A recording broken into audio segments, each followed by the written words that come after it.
জনপ্রিয় অভিনেতা ও প্রযোজক অনন্ত জলিল দিলেন রূপালী পর্দা থেকে বিরতি নেওয়ার ঘোষণা। এরপর থেকে অনন্ত ভক্তদের মনে জেগেছে প্রশ্ন, কেন এমন সিদ্ধান্ত নিলেন অনন্ত? তবে কি পর্দায় আর দেখা যাবে না জনপ্রিয় অনন্ত বর্ষা জুটি?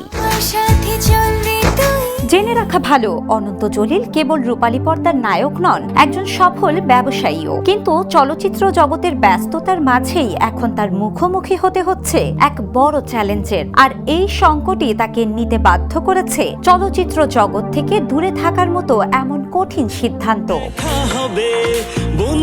একসময় প্রায় 12,000 কর্মী নিয়ে বিশাল গার্মেন্টস কারখানা চালাতেন অনন্ত জলিল, কিন্তু সময়ের পরিবর্তনে এখন সেই কর্মীর সংখ্যা নেমে এসেছে মাত্র 4,000-এ। এই অবস্থায় ব্যবসাকে আবার আগের অবস্থায় ফিরিয়ে নিতে তিনি পুরো মনোযোগ দিতে চান। তাই সাময়িকভাবে চলচ্চিত্র নির্মাণ ও অভিনয় থেকে বিরতি নেওয়ার কথা ঘোষণা করেছেন তিনি।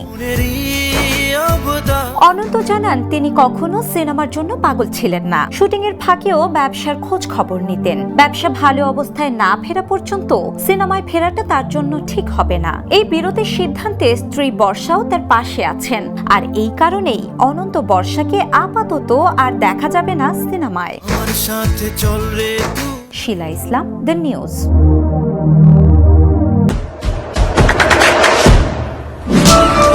দেশে দেশে সবার সাথে দ্য নিউজ।